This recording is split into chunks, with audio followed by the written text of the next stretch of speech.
Here we go. It's time for a special edition of Sprint Zone. This is the Ptarmagan one.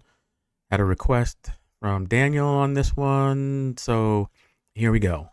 So this is before the actual Sprint Zone on Ptarmagan. There's the S corners there. We got a good shot of Elisa in her Rio kit looking strong there. And this used to be a zone where we would practice our skills, rotating and all that. And then it turned into kind of a sprint zone, and then it was tempo. And so now it's turned into sprint zone as hard as I try not to make it a sprint zone.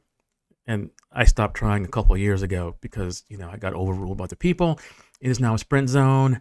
And so it is what it is.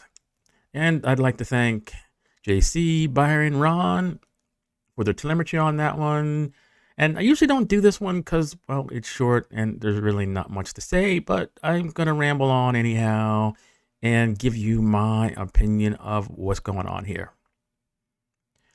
And there's a spot where we're supposed to regroup, and luckily there's a car coming. And this day, there's actually a proper regrouping where people properly start. And many of the other weeks, you'll get somebody from one of the other groups, SOAR, WAR, TTH, Pooter Sunrise, that will just rail this corner, and then people start chasing because they got scrambler syndrome, and it just turns into like a race where the rules of engagement were always meant to keep people together, because riding someone off your wheel is better than just dropping him right at the start. And we're seeing that on the Friday ride on the with the Trilby sprint zone, where like Scott and Don will rail that corner. They got 20 yards on people. It's game over. In any case, back to the action here. And there's a bridge up here. And so there's always been a call to keep this kind of neutral up until that point. But it varies depending on who's there or whatever. And there's some construction here, so people are somewhat cautious. The road looks good. Looks like Carrie hanging out there in the wind. There's a little bit of traffic back there, and I always like discourage hanging out too far in the road. Got Kathy out there a little bit, but I believe there was like cones coming up here. So yeah, it's good to be like away from those. And a lot of people riding a little too close to those, at least the people that were in front of me. I'm like, there's cones there. You don't need to ride that close to them because they're pointing at stuff and you can't see what they're pointing at.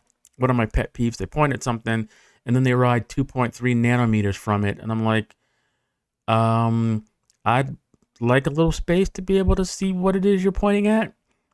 In any case, speed's at 24. Everybody's kind of, not relaxed. But you can look at our power. Like my 30-second power is like 140, 150. A little bit of acceleration where I got the 300 watts or so. I want to get around Brian here because, well, he's going to get me off anyhow.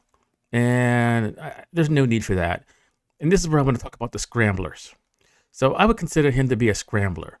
There's a lot of scramblers that when they come to a stop or whatever, they go and they position themselves high up in the group. And it is good for them because there's less acceleration and they have a chance to hang, but they are riding above their station. And when the pace gets hot, when the FTL drives spool up and it is time to go, they're just like, oh, I've reached my limit.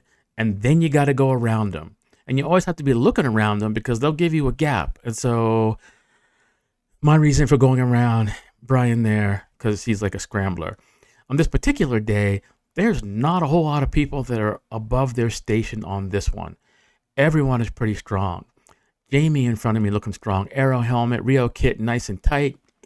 She hasn't been out in a while, but the way she's riding, you wouldn't know it. There must be some secret training camp on the airplane. Maybe she's like turning the oxygen down, the cabin pressure down on the airplane to get the extra oxygen training. Probably need to put her through some testing, check her hematocrit levels, but doesn't seem to affect her whether she rides with a group or not. She's always strong. Looking rearward here, we have some cars passing. It's nice that they're not really splitting the lanes, which I like to see. And the pace is beginning to hot up a little bit. Speed 25, my 30-second power looks like 240, 250. So the game is, in fact, afoot.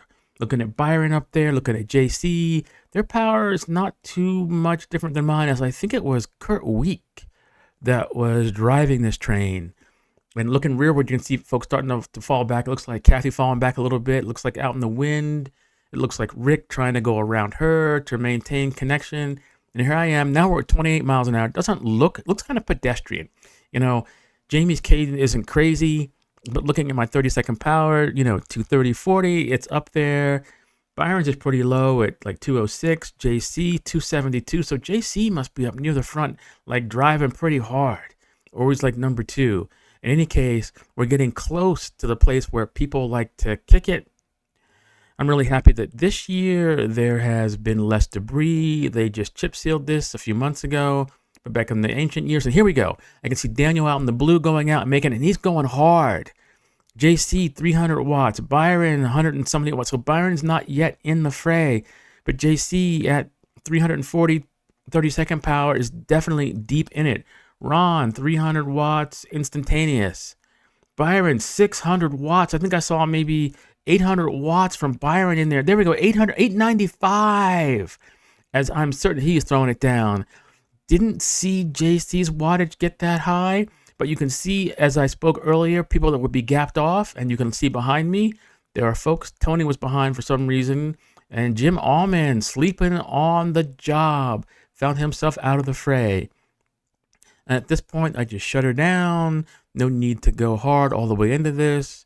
The queen stage is, of course, the prospect sprint zone, and this is just like icing.